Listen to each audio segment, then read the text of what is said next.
Qué bueno que está con nosotros. Estamos en este extraordinario estudio, la teología sistemática, un estudio panorámico de las grandes verdades de Dios. Extraordinario. Estamos en la lección número 2 de este interesante estudio y corresponde a la bibliología. Punto número 1, concepto. La bibliología es la ciencia o la parte de la teología sistemática que estudia todo lo relacionado al origen, la interpretación, la iluminación, la revelación, y estudia también las divisiones de la Biblia. Esto es fundamental porque le va a permitir a usted, le va a dar los fundamentos, el conocimiento para hacer teología, para estudiar la teología y para poder aplicar el pensamiento de Dios a su vida, a su ministerio. Punto número 2. La Biblia como fuente principal de la teología. Esto es muy importante que quede claro. El teólogo va a reflexionar, va a analizar partiendo del texto sagrado.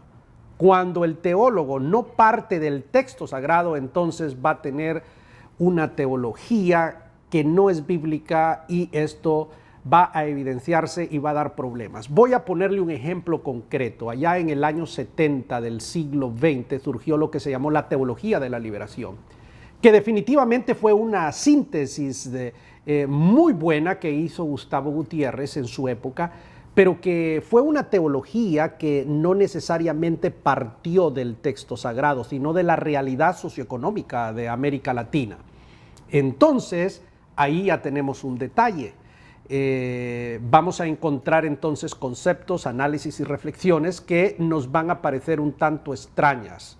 Lo correcto es que la reflexión teológica sea originada en el texto sagrado. El texto debe tener primacía. Ahora, es importante hablar de la realidad económica, sociopolítica, del continente o de cualquier otra situación o circunstancia, pero no debe ser el centro, debe ser algo que gire alrededor del centro, que debe ser el mensaje que encontramos en la Biblia. Esto es importante. Entonces, toda aquella teología que no gira alrededor del texto, que no le da primacía al texto, va a tener dificultades.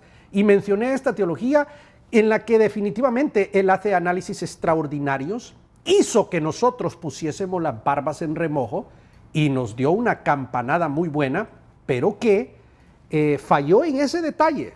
No partió del texto sagrado, sino de una realidad. Entonces, esto debe quedar suficientemente claro. Punto número 3. La contextualización de la Biblia. En la lección pasada hablé de la contextualización de la teología. Ahora, del mensaje bíblico. Voy a explicártelo. También mencioné esto en la lección pasada. Dios, por ejemplo, nos entrega a nosotros el mensaje del Nuevo Testamento envuelto en el ropaje greco-romano. Le voy a poner un ejemplo concreto. Cuando leemos la epístola a los Corintios, leemos aquellas historias de la comida sacrificada a los ídolos. Eso no le dice nada ni a usted ni a mí, porque en la sociedad en la que nosotros vivimos y en la cultura eso no tiene absolutamente nada que ver porque no es una práctica nuestra.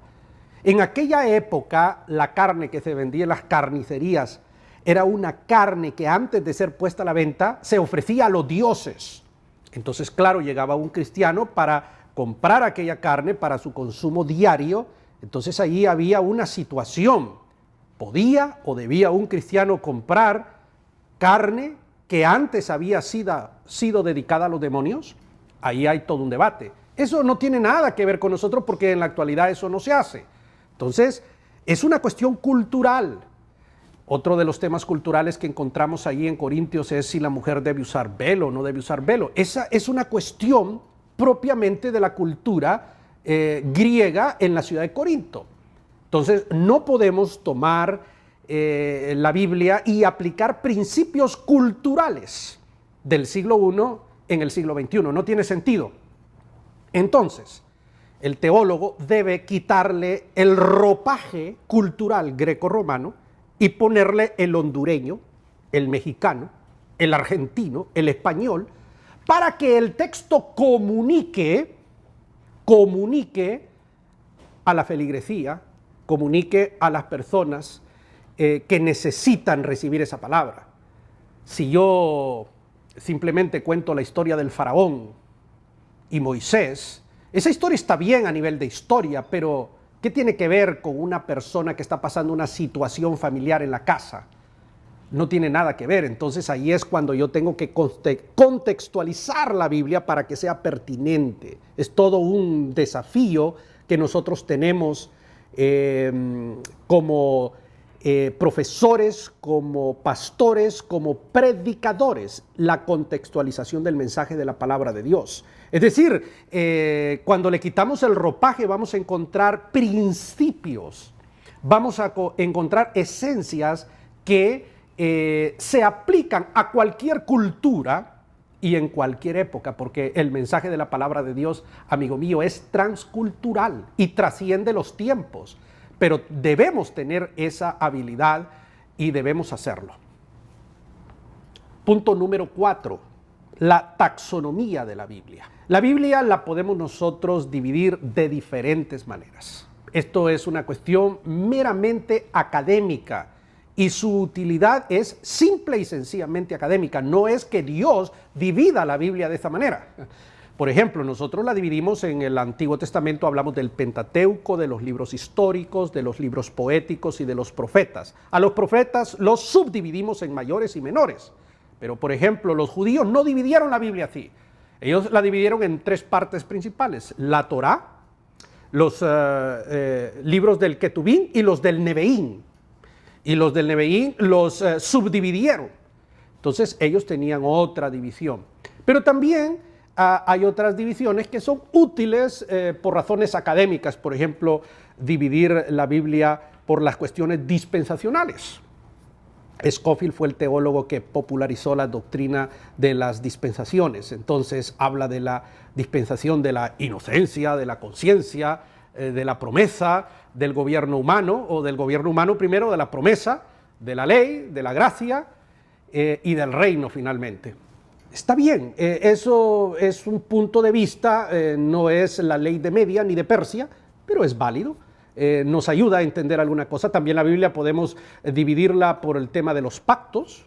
Ahí está el pacto de Dios con Adán, el pacto edénico, el pacto que hace con Abraham, el pacto que hace con Moisés, el pacto que hace con la iglesia, el nuevo pacto del que habla el apóstol San Pablo en Corintios, etc. Es decir, el texto sagrado puede ser dividido de diferentes maneras para su estudio. Esto realmente no es importante y su único valor es académico, solamente. Letra B, divisiones de la bibliología. Punto número 1, la revelación. La palabra revelación es exactamente la palabra que nosotros conocemos como Apocalipsis, porque en realidad Apocalipsis en el idioma griego significa en castellano revelación. En la Biblia en inglés, por ejemplo, el último libro de la Biblia no se llama Apocalipsis, se llama Revelación, que es la traducción correcta. Apocalipsis es una palabra griega que nosotros hemos castellanizado. Entonces, revelar es dar a conocer algo que esté en la oscuridad, darlo a conocer y traerlo a la claridad. Eso es básicamente lo que es la revelación. Entonces, la Biblia es parte de la revelación de Dios, porque dentro de la revelación nosotros la dividimos básicamente en 2 partes, la revelación general y la revelación especial. Dios se revela generalmente, usemos esa palabra, a través de su obra, de lo que Él ha creado.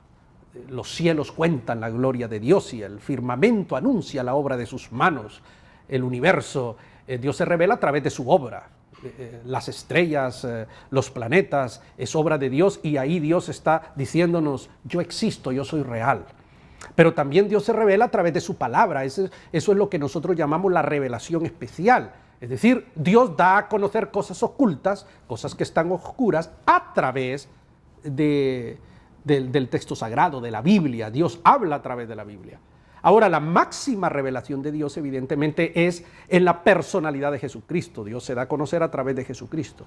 Hay otras formas de revelación de Dios que usted va a encontrar en su libro de Teología Sistemática. Pero aquí lo que más nos interesa para efectos de de este curso es la revelación especial que es la Biblia. Dios se revela a sí mismo a través de la Biblia. Punto número 2, inspiración. Este concepto es fundamental que usted lo entienda. En muchas ocasiones este servidor hace esta pregunta en sus conferencias a la iglesia: defíname usted qué es la inspiración. Y usualmente encuentro que nadie define, nadie sabe lo que es la inspiración, pero todos repetimos aquel texto que dice: toda escritura es inspirada por el Espíritu Santo y que es útil para enseñar, para corregir y para redarguir. Pero ¿qué significa inspiración? Mire, ahora vamos a definir esto, y de ahora en adelante yo le invito a usted a que aprenda de memoria esta definición, y no solamente en su mente, sino en su corazón entienda la esencia de esta definición. Etimológicamente viene de la palabra peonestos o peonastos, como se pronuncia en griego eso, soplar, ¿ok? Soplar, de donde viene neumático también, neuma, es soplo, es aire, es viento, es hálito. Entonces toda escritura es soplada de Dios. Pero en sí, la inspiración, esta es la definición que yo quiero que usted aprenda, es la capacidad que Dios dio al escritor santo para escribir sin error. Voy a repetírselo, esto apréndalo usted de memoria, repito. Es la capacidad que Dios le dio a un escritor santo. Si quiere usar una palabra más sofisticada, puede ser agiógrafo. La capacidad que Dios le dio al agiógrafo o escritor santo para escribir sin error. Cuando el texto dice que toda escritura es inspirada, lo que nos está diciendo es que no tiene errores. Hay otro libro nuestro que se lo recomendamos, que se llama Crítica Bíblica, un estudio evangélico sobre las técnicas para la interpretación del texto sagrado, también publicado por la editorial CLIE. Allí desarrollamos todo un pensamiento apologético de si la Biblia tiene o no errores. Porque una cosa son los errores en la autógrafa, que no tiene, la autógrafa es lo original, que no existe, eso no tiene errores, es inspirado, y los errores de transmisión textual. Pero yo no voy a entrar en esos detalles, eso se lo dejo para que usted lo estudie. Es muy importante que usted estudie el tema de la crítica bíblica, que es donde se estudia toda esta ciencia de la Biblia. Por ahora, y para efecto de este curso, a mí solamente me compete que a usted le quede claro que el texto sagrado no tiene errores y que esto es lo que significa inspiración. Esto es muy importante. Punto número 3. Canonicidad. Viene de la palabra griega canon, que significa vara de medir. Usualmente esas son las definiciones etimológicas que se da, ¿verdad? El canon, vamos a definirlo de la siguiente manera. Es muy importante también que usted aprenda esta definición de memoria. Digamos que son los criterios que los eruditos en su momento utilizaron para decidir qué libro era y qué libro no era inspirado por el Espíritu Santo. Son los criterios que un cuerpo de la iglesia usó, los criterios y los principios usados por un cuerpo de la iglesia para determinar qué libros eran sagrados y qué libros no eran sagrados.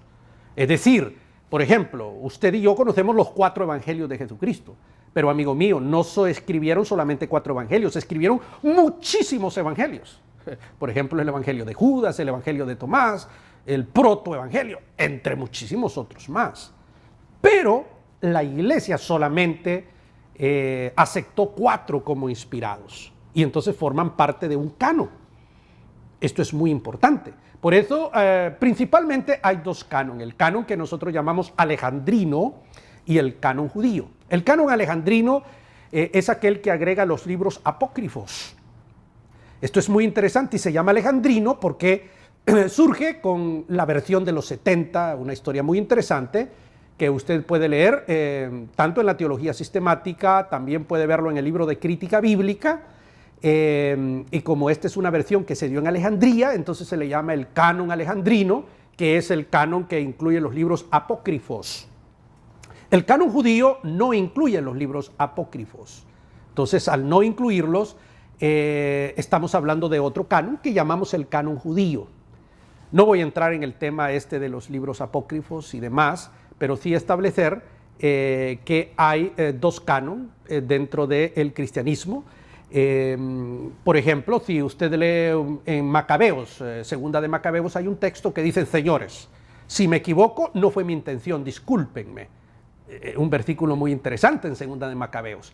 Pero cuando leemos al apóstol San Pablo, jamás se disculpa por lo que escribe. Él dice: esta es palabra de Dios digna de ser recibida y tenida por todos vosotros. Y cuando habla con aquella autoridad que definitivamente nosotros entendemos que es Dios que está hablando a través del hombre. Eso está clarísimo.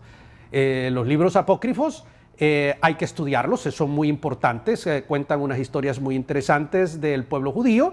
Pero una cosa es que sean libros interesantes, que tengan un valor histórico, cultural, y otra cosa es que sean libros inspirados. Son dos cosas diferentes. Punto número 4, la autoridad. Punto número 4, la autoridad. Este tema es muy importante. ¿Qué significa la autoridad? La autoridad de la Biblia. Esto es extraordinario. Significa, oiga bien lo que le voy a decir, esto significa que la Biblia ata la conducta del ser humano, es decir, que norma, que rige, que regula, que gobierna la conducta del ser humano.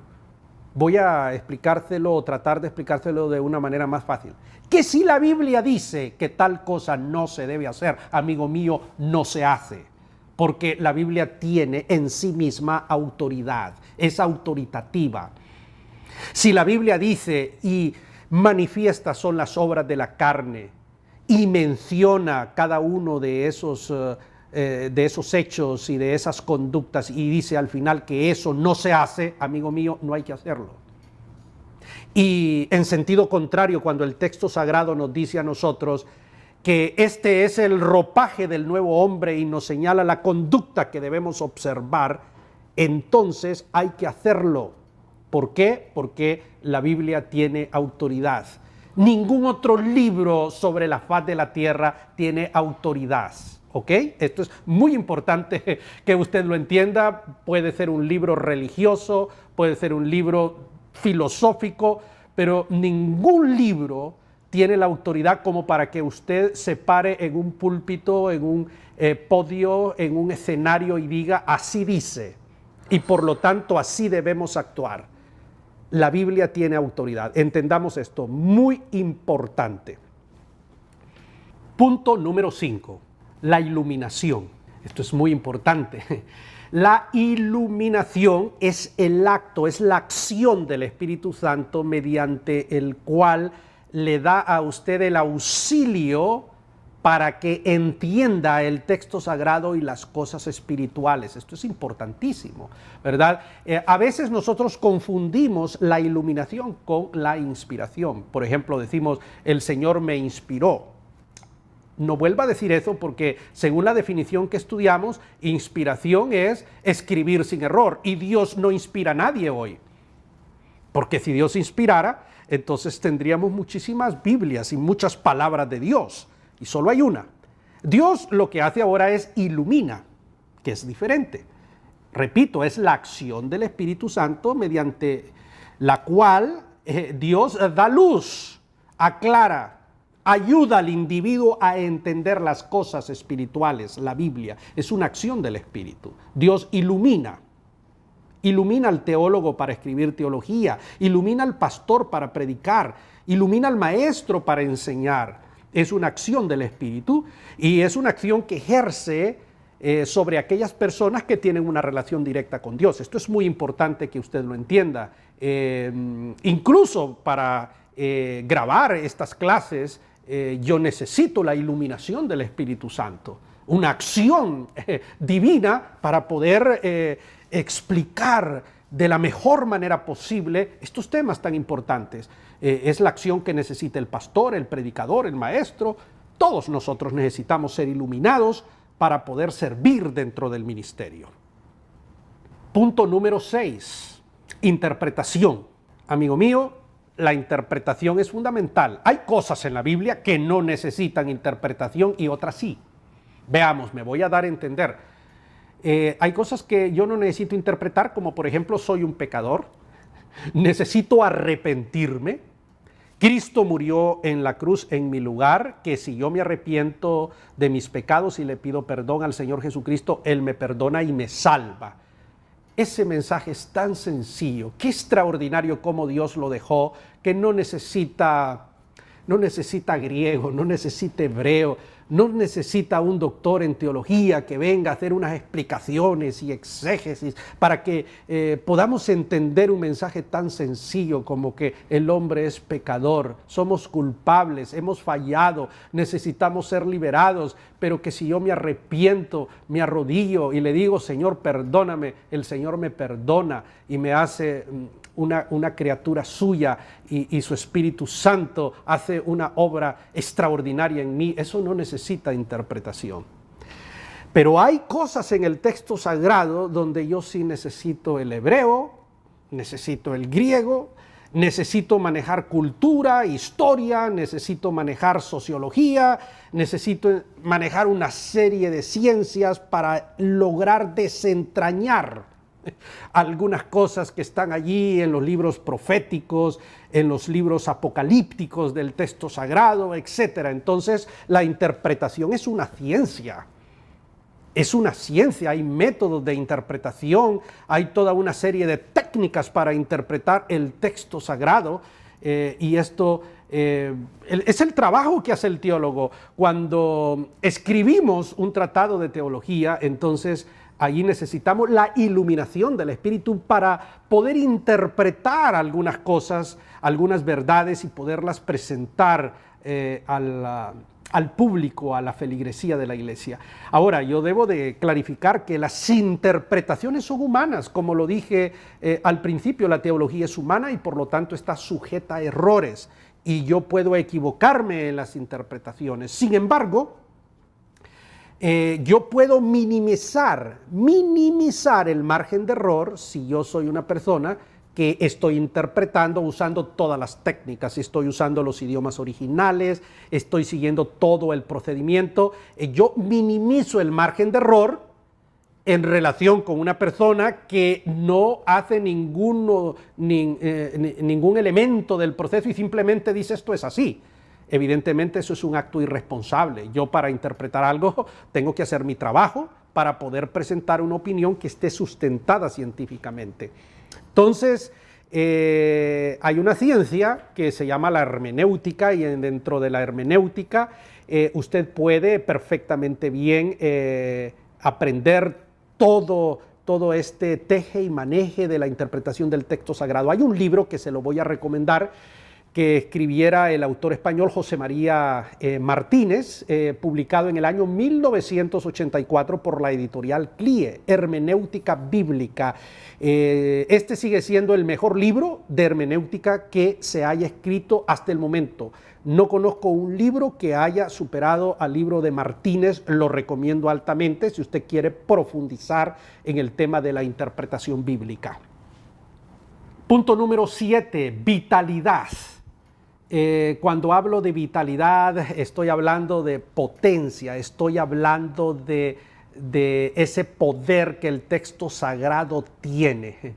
Es decir, yo puedo leer una poesía, un trabajo literario de Pablo Neruda, o puedo leer un poema de Rubén Darío, o puedo leer una filosofía de Gilles Lipovetsky, y eso pues, hombre, me puede emocionar, pero hasta allí no más. Pero cuando yo leo el texto sagrado, cuando yo leo la palabra de Dios, porque esta es palabra de Dios, entonces hay un poder intrínseco que si yo tengo esa sensibilidad espiritual me va a conmover las entrañas, me va a mover el tapete, porque yo leo la palabra de Dios, lo que sale de la boca de Dios. Eso hay un poder intrínseco, repito, allí. Y este es el tema de la vitalidad. Esto usted no lo va a encontrar en ninguna filosofía, obra literaria, en ninguna otro escrito humano. Esto es exclusivo del texto sagrado.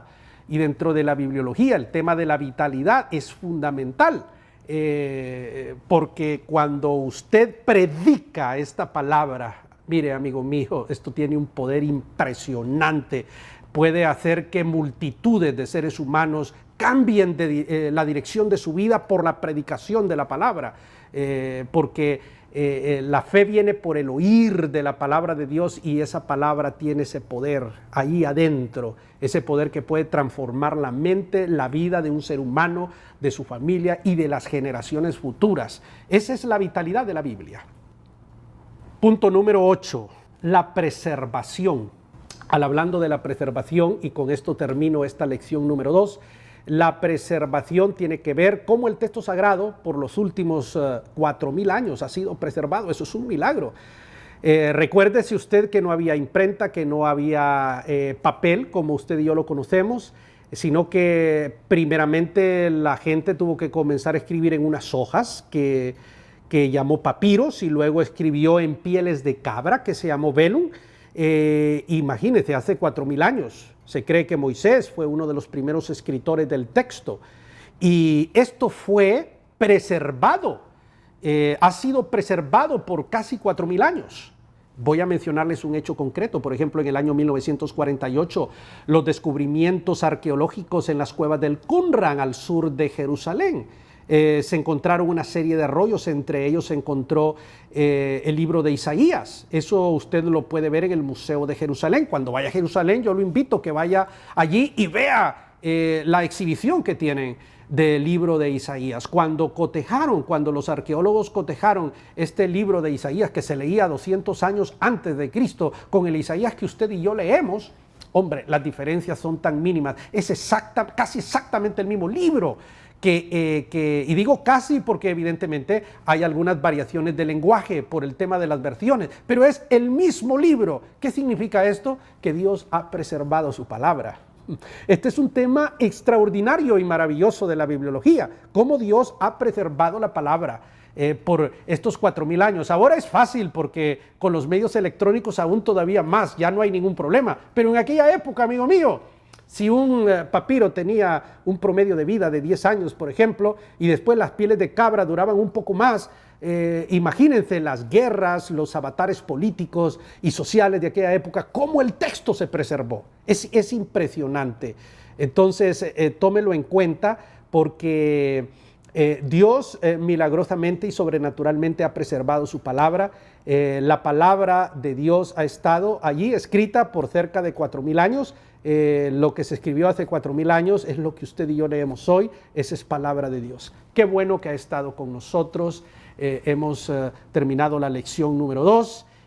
Yo lo invito que se prepare, porque la lección número 3 promete también ser muy interesante. Muchísimas gracias.